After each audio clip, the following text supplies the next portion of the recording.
watching. Making a video here on how to install a farmhouse sink, stainless steel, because there's not a lot out there on YouTube for you to learn. So I'm gonna upload this video and show you guys how to do it. Hopefully you guys learn some tips and tricks on how to get this thing in here. Put some new cabinets in, and my farmhouse sink is 33 inches this way, and the cabinet is not.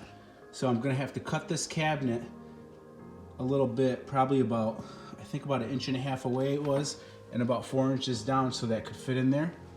Gonna have to put some support beams on the left and right wall that hold this sink up.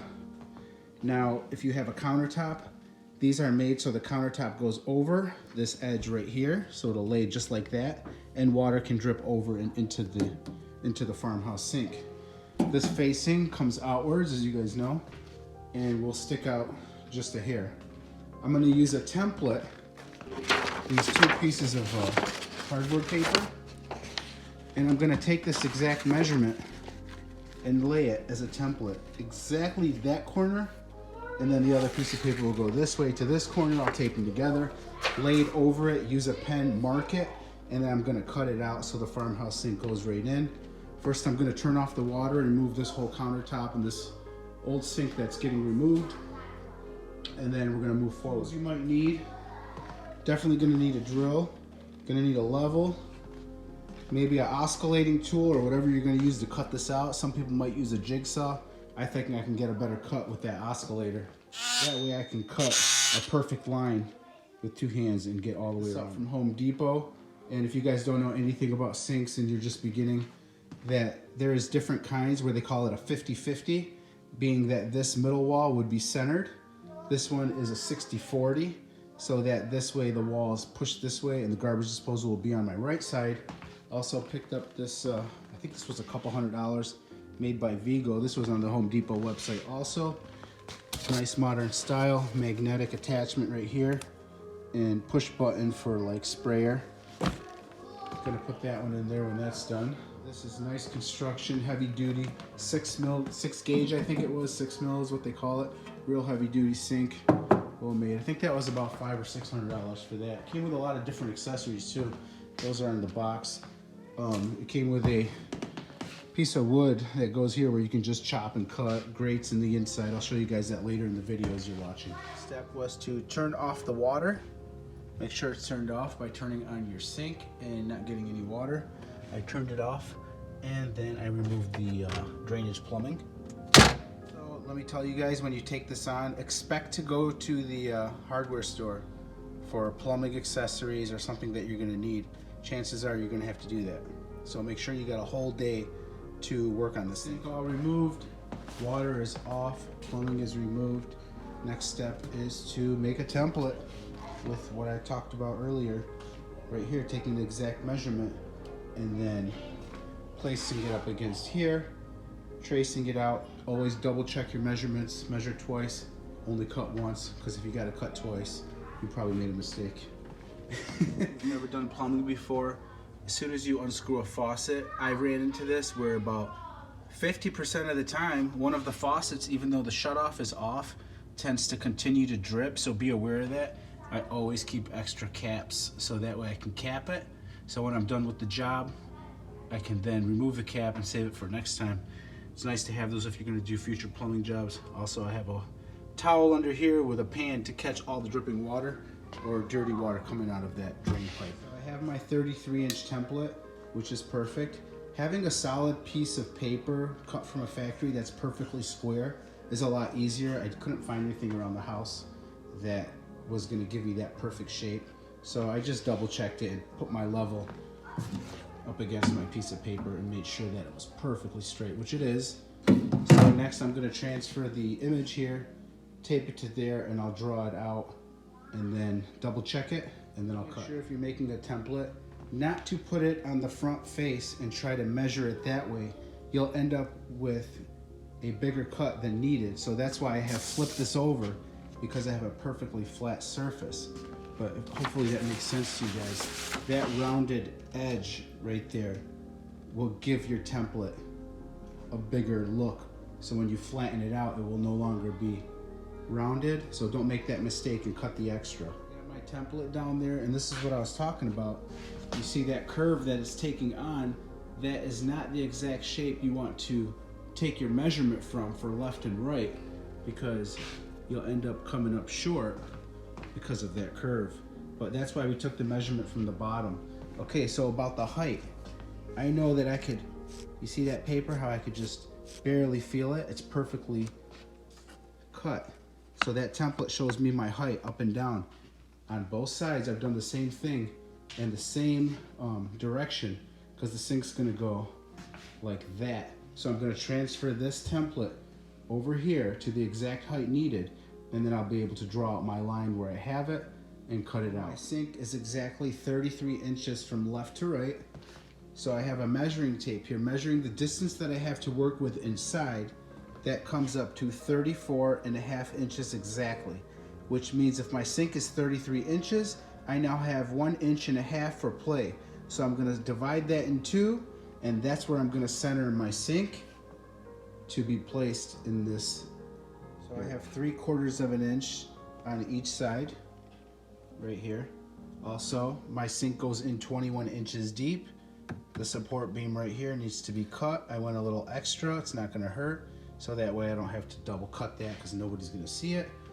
I am gonna place 2x4s right up against these walls, and the distance, or I'm sorry, the height that I'm gonna have them and place them on is going to be right up under this lip, holding that. And I'm gonna measure the distance and go cut 2x4s in the garage and bring them back in. So they will be holding the sink up underneath.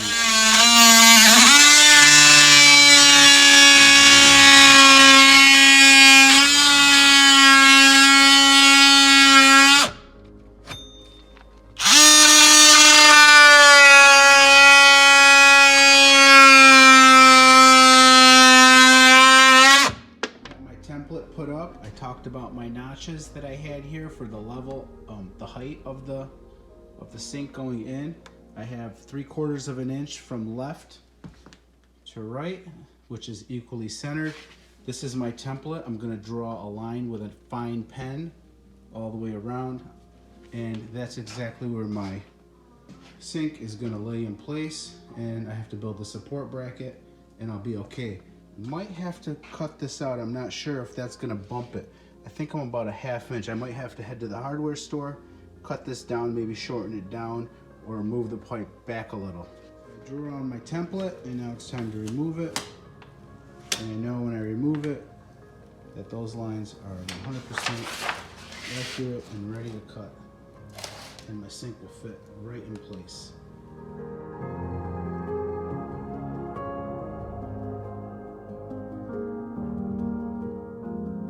Tell you guys about the support that's back here for this this wall right here. Show you guys, there's only 2 screws holding that, and I'm actually having to cut that support out. So I'm probably gonna come to about here and cut all this out.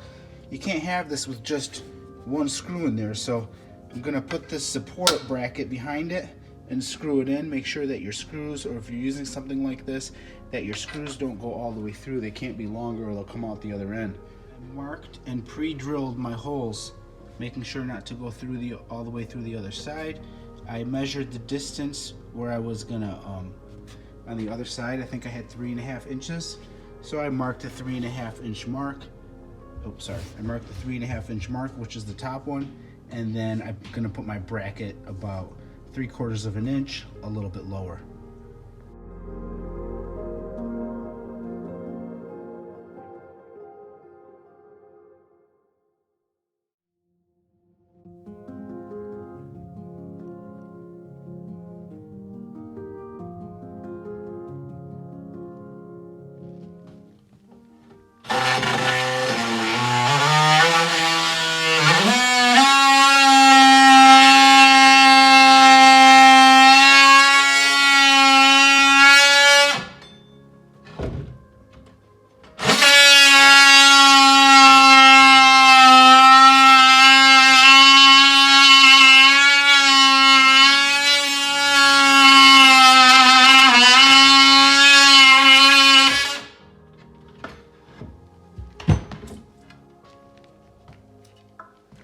this in there. It has nothing to do with installation, but if you ever scratch your sink over here or over here, if you get the same grit that this has been sanded with and slowly go back and forth, I had a scratch here and it came like that, but I didn't panic. I wasn't gonna go open return about it because all I did is take this, I held my finger on the bottom. I'll show you guys real quick.